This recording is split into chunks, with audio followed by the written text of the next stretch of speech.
Hello everyone and welcome to my latest installment and final installment in my deep dive into the 2024 presidential election series. Today's video is going to focus on the state of Maine. Maine is an interesting state like Nebraska where it splits up its votes among congressional districts.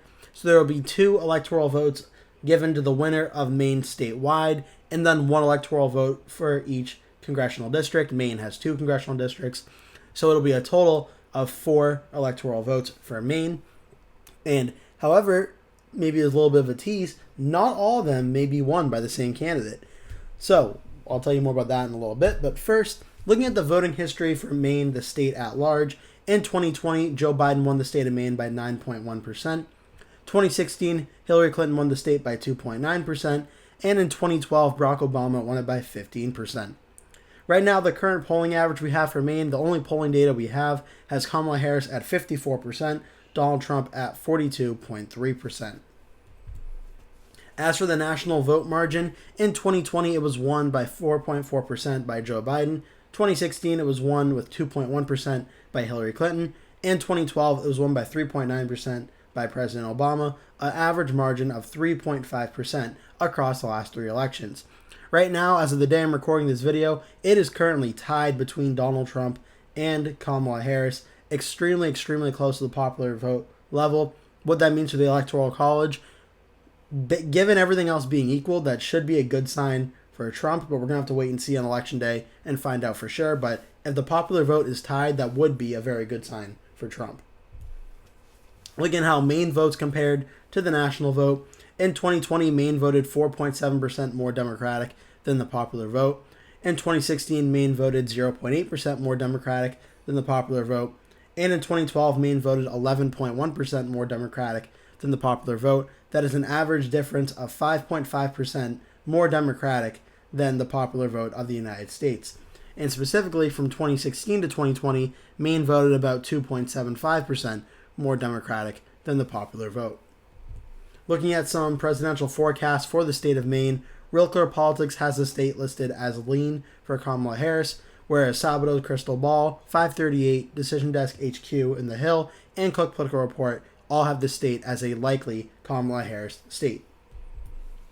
As for each district, now that was the statewide at large, the Maine's first congressional district, Real Clear Politics has it as likely for Harris, Sabado Crystal Ball, 538, Decision Desk HQ in the Hill, and Cook Political Report all have it as safe for Kamala Harris. Now, for the second district, Real Clear Politics has it as lean for Donald Trump, Sabado Crystal Ball, 538, Decision Desk HQ in the Hill, and Cook Political Report has it listed as likely for Donald Trump. Some key counties I'm watching for in Maine. The first is Cumberland County. This is where the city of Portland is. This is the largest population county in the state of Maine and is expected to be a big Democratic vote area. But given the amount of people in this county, it's definitely a very important one to watch. It was a 35.3% win for Joe Biden in 2020, a 26.3% win for Hillary Clinton in 2016, and a 26.9% win for Barack Obama in 2012. Next is York County. York County, this is the second largest county in the state in terms of population. This was a 12.5% win for Biden in 2020, only a 4.8% win for Clinton in 2016, and a 16.3% win for Obama in 2012. I'm watching very closely the margins in York County to see how this is going, and that could give an insight into how Trump and Harris are doing statewide in Maine. Next, this is Penobscot County. Penobscot County, this is where the city of Bangor is. And this was an 8.3% win for Donald Trump in 2020, 10.9% win for Trump in 2016, and a 2.9% win for Obama in 2012. I fully expect this county to be a Republican county on election night. I do expect it to be a likely Donald Trump county. The question is by how much, and this is the third most populous county in the state of Maine. Fourth is Kennebec County. This is the 4th largest county in the state of Maine by population. In 2020, it was won by Biden by just 0.25%.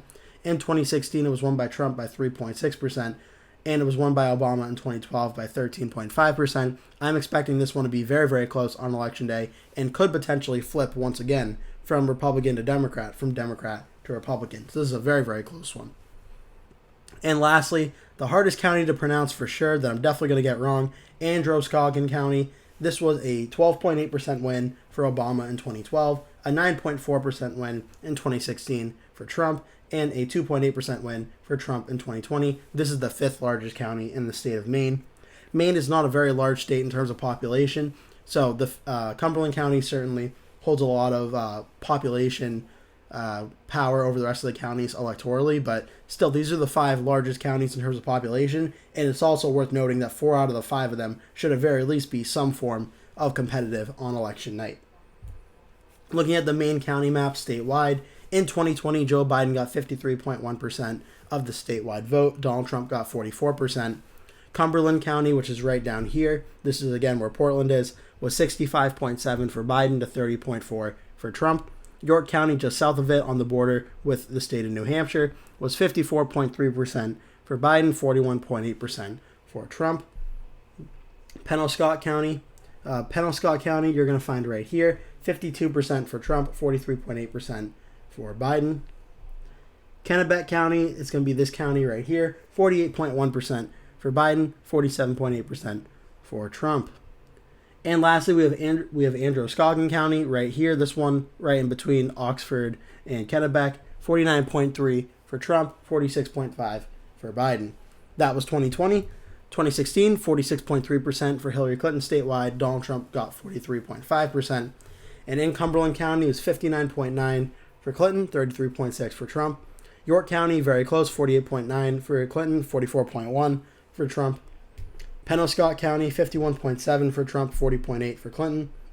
Kennebec County went Republican this time, 47.8 for Trump to 44.3 for Clinton. And Androscoggin County, 50.8 to 41.4, a win for Trump. 2012, Obama got 55.4% of the statewide vote. Mitt Romney got 40.9%. Obama won every county in the state except the county of, I'm definitely going to pronounce this wrong, Piscataquis. Very long word, but definitely one of the only counties in 2012 to be won by Barack Obama over Mitt Romney. If you live in that county, I'm very sorry that I pronounced it wrong, because I definitely did. Cumberland County was a 62.3% to 35.3% win for Obama. York County was 57 to 40.6, a win for Obama. Penobscot County, 50.2 to 47.3, a close win for Obama.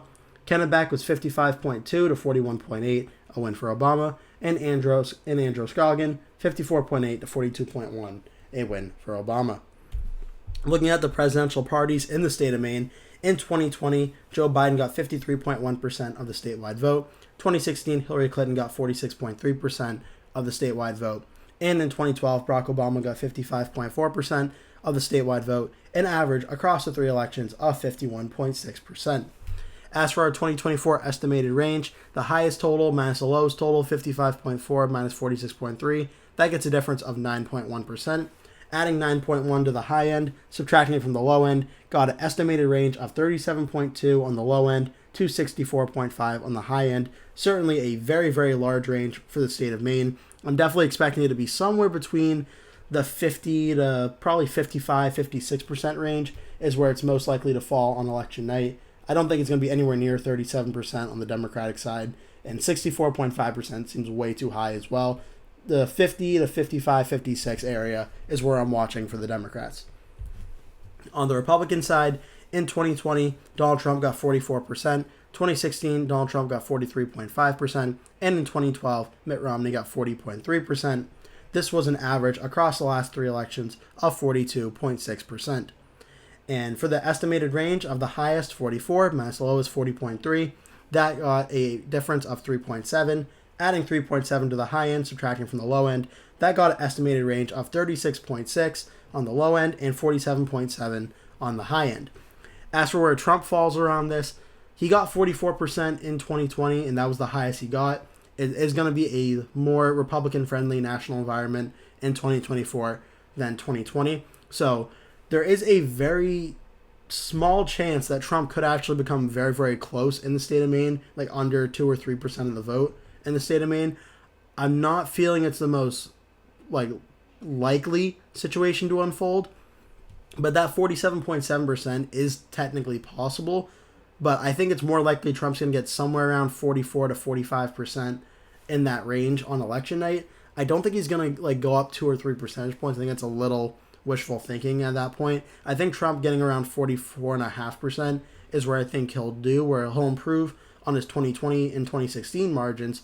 But I don't think in a state that is a Democratic state like Maine, even though the numbers show it's closer than it once was, it still has a Democratic identity at the presidential level. I think the ceiling's a little bit capped for how high Trump can go. I think the 45-46% range is probably the ceiling that Trump could really get. And looking at my prediction for the state of Maine in the 2024 presidential election, I have Kamala Harris winning the state of Maine statewide and Kamala Harris winning the 1st congressional district. I have Donald Trump winning the 2nd congressional district, which means Kamala Harris will get 3 electoral votes from the state of Maine. Donald Trump will get 1. Harris will get 52.8% of the statewide vote. Donald Trump will get 44.5% of the statewide vote, a margin of victory of around 8.3%. And as for the election results in the 1st and 2nd district, I think the ratings had them correct. I think the 1st district will be an over 15% win margin of victory for Kamala Harris. I think the 2nd congressional district will be somewhere between 5 and 15% win. Probably around 11% is where I'm seeing the 2nd district going at this time. So 3 electoral votes for Harris, 1 for Donald Trump.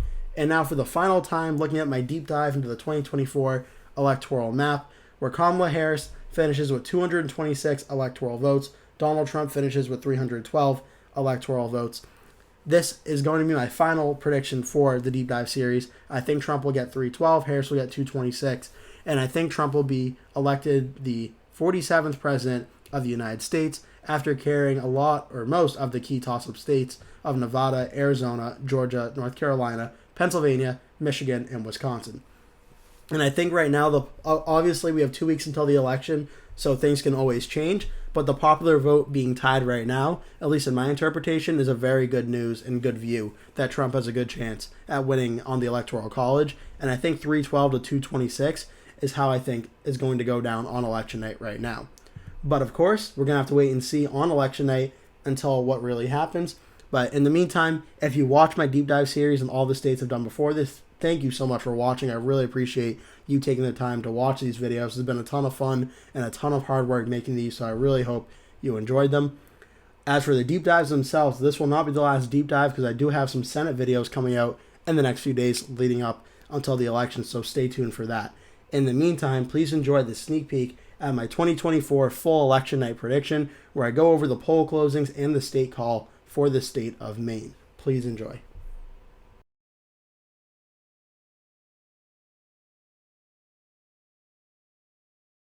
So far, there have not been many surprises yet on election night. Everything has gone pretty much how we expected it to.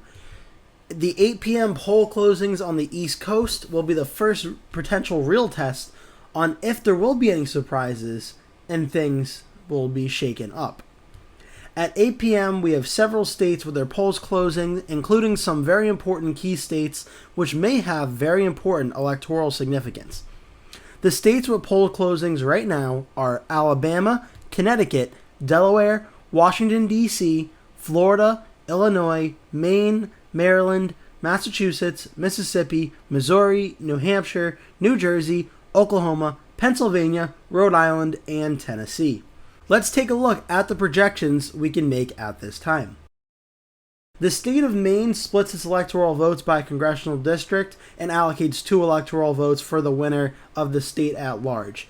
We can officially project now that the state of Maine, its 2 electoral votes, and its 1st congressional district have been won by Vice President Harris, meaning she will receive 3 electoral votes from the state of Maine. At the same time, we can project that Donald Trump has won Maine's 2nd congressional district, a more rural district than the 1st district, and that will add 1 electoral vote from the state of Maine for Donald Trump.